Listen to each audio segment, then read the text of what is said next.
Hello and welcome to Critical Success. I'm Adam and today I'm taking a look at Monsters of Feyland, a 5th edition supplement from Cawood Publishing. They're a small publisher based out of Canada and they do mostly 5th edition books. So currently they have a few adventures out. They have a campaign setting called the World of Mare in which their adventures are set, and now they've been working on a lot of these monster books. So the first one, and this is their most recent book, is this Monsters of Feyland, and it's 100 monsters that are found in the Feywild, and currently they have an active Kickstarter for a second monster book called Monsters of the Underworld. And I will put a link to that in the description so that you can go check that out and help to fund that, because I believe they have about 13 days left and they're at about 90%. So we should all contribute to that so that we can get our hands on that book, because I'm sure it will be absolutely gorgeous, just like this one here. So this entire book is illustrated by Travis Hanson, and as you can see from the cover, the art in this book is really cool, and that art style persists throughout. There's really gorgeous line work. It's a very cartoony, almost sketchy style, and it really manages to capture the feeling of the Feywild incredibly well. I adore this artwork. So to start off, they give us a table of contents, and as you can see, the monsters in this book are organized alphabetically, and then they give us a little bit of back knowledge about the Feywild, which throughout this entire book is referred to as Feyland. So they tell us a little bit about the Seelie and Unseelie courts, which are kind of the good and bad forces that rule in the Feywild, and then they give some advice for game masters, which I love. They just tell you a little bit about the types of feelings that should be invoked in the Feywild, about how everything is kind of infused with magic, and everything is really just kind of cranked up to 11 in a way.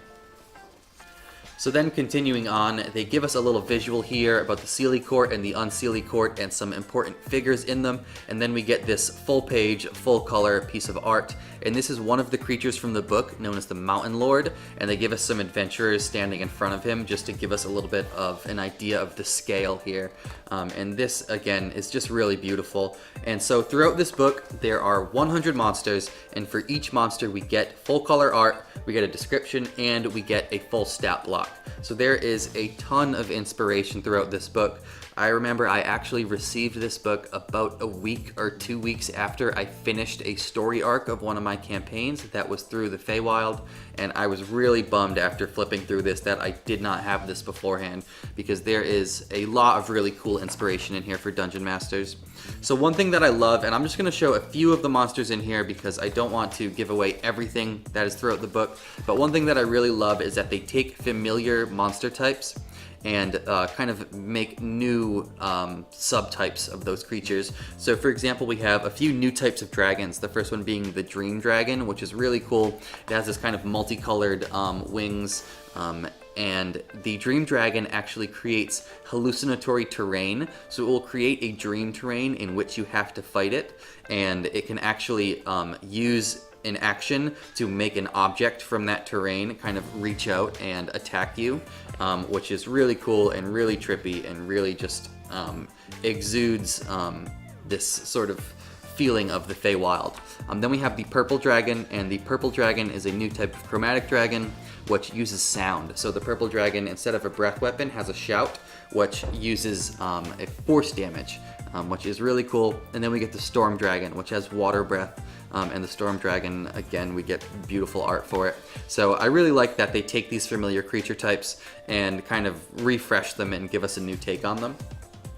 And one other thing that I want to point out here is this awesome creature, the Trout. So the Trout is a pretty regular fish, except any creature that is within 30 feet of it must make a saving throw, or else they begin to doubt themselves and all of their decisions. And I love that because it really just accentuates how funky and how wacky the Feywild is.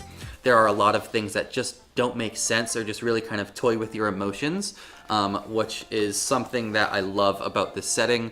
I love running adventures in the Feywild and coming up with all sorts of weird stuff like that. So I love that they included some weird, really just wacky monsters that do some strange things.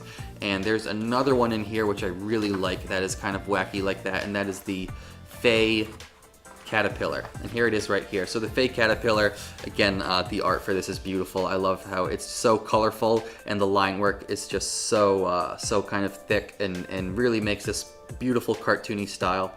But the Fay Caterpillar is a giant caterpillar that is literally smoking a pipe, and it can shoot smoke rings out from its pipe, which you have to make a save against, or else they wrap around you and grapple you, which I think is really cool and just really kind of strange and wacky, and sort of emphasizes that take on the Feywild. We have the lake gnomes, which are really interesting. They live underwater in lakes. And then we have some new types of giants. There's the Mountain Lord, and we get the Mist Giant. And then we also get a Rock Giant, which is pretty cool. And then continuing on, one last type of creature that really interested me, that they sort of took a classic creature and revamped it, are unicorns. So towards the back of the book here, I'm just flipping through, showing some of this beautiful artwork. So towards the back of this book, we have the unicorns, and there again are three types of unicorns which they give us. So there is the black unicorn, which is meant to be an evil unicorn. They are mounts for some more evil figures in the Feywild, and also they have a horn which is literally toxic. It deals necrotic damage on a hit, which I think is really cool. Then they give us the green unicorn, and this is kind of a little more classic. The green unicorn is very tied to nature and is meant to be deeply connected with the wild of the Feywild. They are a more good unicorn. And then we get the red unicorn, and they are a unicorn which is on fire. Their mane and their tail are made of fire, and they also deal fire damage with their horns. So at the end here, the last creature in the book, which I want to talk about, is this Witch King. And this is a cool one. I remember seeing a few pictures of the Witch King in some of the promotional work for this book. So the Witch King is meant to be kind of the right-hand man of the Queen of Darkness. He is a knight of the Unseelie Court, and he is one of the more powerful creatures in this book with a challenge rating of 21. He would make definitely a cool boss battle. The only thing I wish they would have included here is some legendary actions, which he actually doesn't have, and I feel like those really help to balance the action economy in a kind of single boss fight. But even so, I think this is a really cool creature.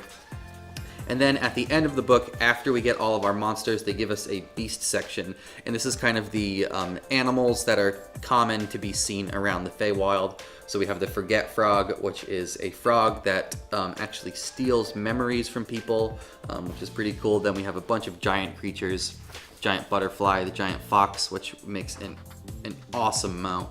Again, I love the art for that giant fox. We have the giant swan, giant rabbit. And then at the end, once again, they give us a really cool full-page art. This is the Frog Queen. And then at the end, they give us a listing of all of the monsters in this book, organized by challenge rating, which is great if you're, running an adventure for a level 13 party. You can just come around here and look at everything that's, between challenge rating 10 and 16, we'll say, and know what you have that's about right for your party. So then on the back of the book, once again, another beautiful piece of art. This is the Witch King once more. So that is Monsters of Feyland from Cawood Publishing. And again, check the link down in the description to get to the Kickstarter for their newest book, Monsters of the Underworld. And also in the description, I will put a link to Drive-Thru RPG, where you can purchase your copy of Monsters of Feyland. So that's going to be it for today. If you did enjoy the video, please leave a like, subscribe to the channel, and let me know in the comments what other books you'd like me to take a look at. Thank you so much for watching. Now go play.